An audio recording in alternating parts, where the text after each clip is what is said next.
The SNP have had their ups and downs in the last decade. In 2010, the Lib Dems beat them in Scotland. And then after losing the independence referendum, an astonishing result in 2015, getting 1.5 million votes, almost wiping out Labour. And then back to 1 million votes in 2017, leaving the door open to the Tories, who had their best result in years. I've pointed out before on a multitude of occasions that the media seem to be complicit when it comes to allowing the SNP to say and do as they please, where they never pull them up on the contradictions that they all have in regards to Brexit. It's a rarity to see them pulled up for their dismal governance in recent years, and even go so far as to participate in Helmethead's efforts to rewrite recent history, as if they were part of the campaign staff. Point in case this video. What did the narrator just leave out there? He started by saying that after the 2014 referendum, the following year's election saw the SNP garner an astonishing level of support, a record level amount of seats, before proceeding to jump straight to 2017, where they then lost a third of those seats to the Tories. What he left out though was 2016. The question is why? 2016 saw the SNP emulate the success of the election the year previous and again achieved a record level of seats, making them the third largest party at Westminster. He also leaves out that the SNP achieved those back-to-back landslide elections, arguably and mainly due to independence momentum following the 2014 referendum. How else did they go from losing a referendum to the following year achieving an astonishing feat? Make of that what you will. He also leaves out that Nicola Sturgeon then proceeded to make the case to her newly found level of support, her pro-independence base, that remaining in the European Union, that independent supporters needed to vote to remain in the European Union, as a vote to leave would mean the premise for independence doesn't arise. The title of the video that was once uploaded on their website, as well as still on YouTube, is titled "Why Independent Supporters Should Vote to Remain This Thursday." The SNP still to this day cry out that the people of Scotland overwhelmingly voted to remain, and the dragged out against our will routine is one of the most overused and disingenuous statements when full context is provided. So I ask again, why do you think he missed out 2016? Things, though, have changed. The SNP are the strongest they've been for years. They're riding high in the polls. One survey put the independence cause on 50% this week, and their strong anti-Brexit message, well, that chimes well with an electorate that voted nearly 2/3 to remain. I rest my case. Need I say any more? That strength explains Nicola Sturgeon's bullishness today, demanding an independence referendum next year. The process by which we choose Scotland's future must be capable of actually achieving independence. It must allow majority support to be expressed clearly and unambiguously. It must be legal, and it must have the recognition of the international community. And my call is that the referendum must happen next year, and we are getting ready. You can't help but notice that this conference is about two things: Scottish independence, of course, but almost equally Brexit. The quagmire that Parliament has got itself into in Westminster, the spectre of a no-deal Brexit, and the loss of Conservative star Ruth Davidson have all benefited the SNP. And putting the deliberate sabotage of Brexit, as well as the lack of viable opposition to the SNP, to one side for a moment, and just look at what's going on here. Why is Helmethead making promises regarding an independence referendum when she's in no position to be making them? Why is she so adamant that this promised referendum must take place next year? Well, because, of course, when 2021's election rolls round, their mandate to call for a referendum becomes null and void. The mandate that states Scotland should have the right to hold a referendum if there was circumstantial change, such as being quote for quote dragged out of the EU against our will. And where have we heard that before? And you might be thinking that this was their methodology all along. A well thought out scheme, perhaps, in order to achieve independence. But they are counting on you thinking that this is the case, while elsewhere their contradictions pile up unaccounted for. They've spent the best part of 3 years trying to prevent the UK leaving the EU, working in direct contradiction to their mandate's requirements. A mandate that they wouldn't have if the UK had voted to remain in 2016. A mandate that they would no longer have if there was a people's vote, with their desired outcome prevailing. A mandate that they would no longer have if a vote of no confidence comes round, resulting in a second referendum with Remain or insert choice nobody would vote for here being the only two options. And yet, these are things that the SNP are actively still to this day campaigning for. Desperately. It's very strange, if you ask me. They don't seem to have their priorities in order when it comes to what they claim and what they do. You know, another one that they tout off on a regular, not so much now, but they used to, was just direct revocation of Article 50. All things that the SNP have relentlessly banded on about in spite of their efforts to stop Brexit. Despite, they then go on to talk about how independence is looming, which is laughable, as their actions have been in complete and direct confliction with their mandate requirements and their supposed outcome of an independent Scotland. And yet it's this mandate that began the initial independence conversation to begin with, claiming that they were biding their time before calling for a referendum. And the media have consistently allowed this idea of her having this ability to have a referendum whenever she decides to ring true. But it isn't true. On the few occasions a second independence referendum actually got the odd intermittent mention throughout the past 3 years, never once did they mention anything about a referendum bill not requiring permission later on down the line. And yet here we are. She's worked tirelessly against her own mandate, and yet states it's this mandate that has allowed for her to be able to stand on stage making claims about a referendum that she hasn't met the criteria for. AKA, no mandate.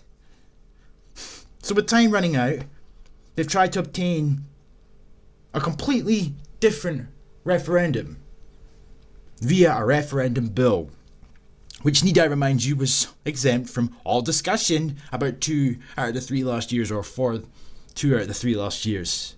And it's this referendum bill that requires permission via Section 50 order paper, a request that they say should be granted because they've got a mandate. But that's the fucking point. They've literally pulled this referendum bill out of their arse to get permission for a referendum that requires no mandate, nor does it require any criteria to be met.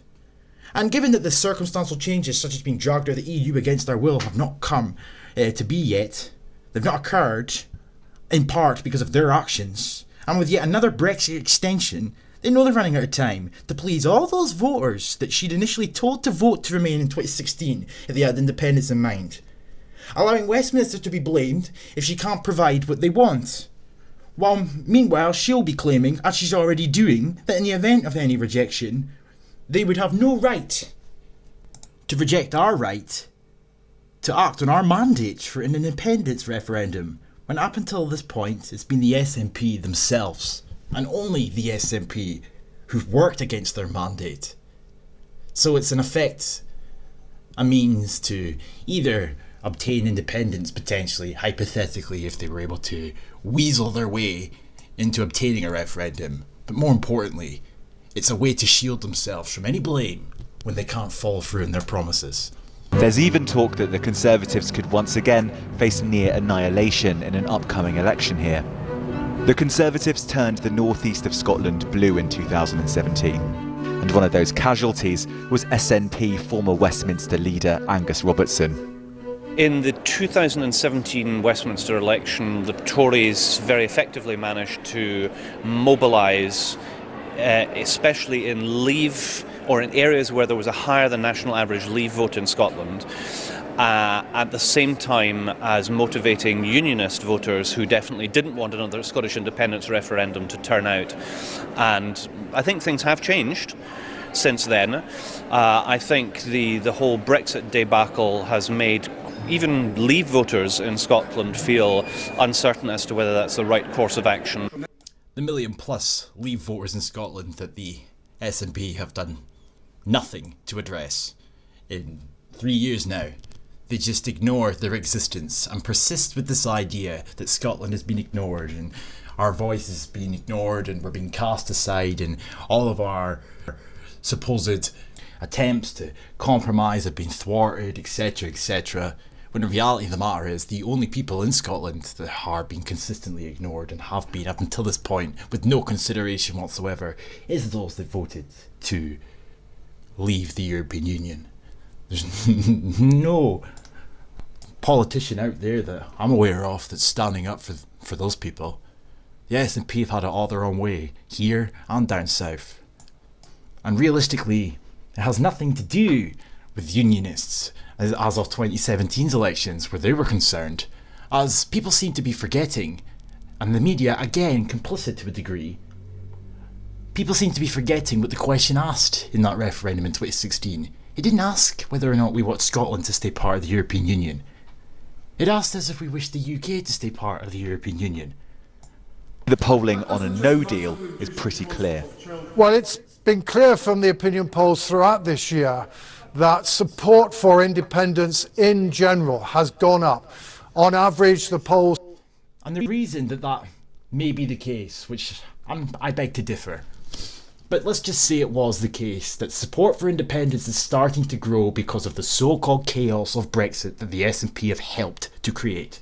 Well then, that's probably got a lot more to do with the fact that the SNP's campaign from the day that referendum result was publicised on the TV, the SNP have done nothing other than build a whole campaign in the back of lies, deception, manipulation and so on, with some of the tactics I've already mentioned in this video, as well as a multitude of others. Pointing out the obvious is a thing of the past. Rewriting history to suit their own agenda. Even going so far as to make out in 2014, people voted to remain because they wanted to stay in the EU.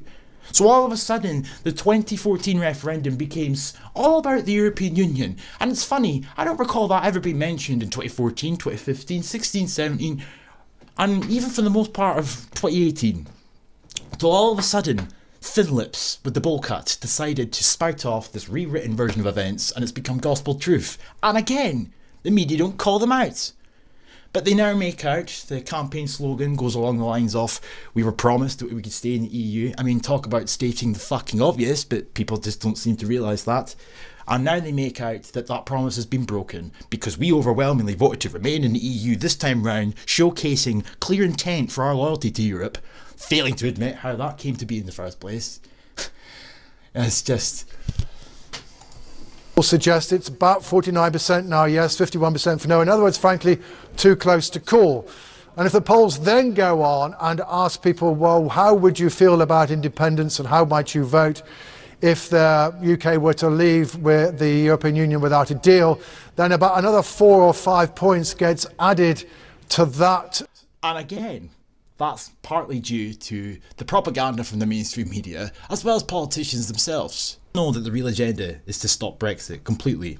So to ensure that we can't leave without a deal has become the tactic that they've chosen to undertake. Hence the onslaught of hysteria and propaganda surrounding no deal, in an effort to convince the public to support the calls to block it. And it truly is a tangled web that you weave when you set out to deceive, such as catastrophic cliff edge crash out, financial damage, or of course 100,000 jobs in Scotland would be lost. This is all terminology that's thrown about day in, day out to justify preventing a no-deal scenario. All the jobs lost in a no-deal Brexit outcome are lost too in an independent Scotland. All the financial ruin in a no-deal Brexit scenario, in a no-deal Brexit outcome, would be replicated in a newly independent Scotland. As an independent Scotland would have to leave the European Union. And despite claims of fast travelling and all the rest of the shit that they spout off about in regards to rejoining Europe, the fact of the matter is they don't know any of that to be remotely true. And what they don't know, they make up. Obsession with the European Union from Thin Lips knows no bounds. And we're now at a point where you have to be either a unionist or pro-EU. This is where we are at now. You're either pro-EU or a unionist. All thanks to Thin Lips All thanks to her little rainbow unicorn delegates. And all thanks to a very blatantly complicit media establishment, as well as, in fact, in part thanks to all of the opposition politicians that allow her thin-lipped mouth to run rampant.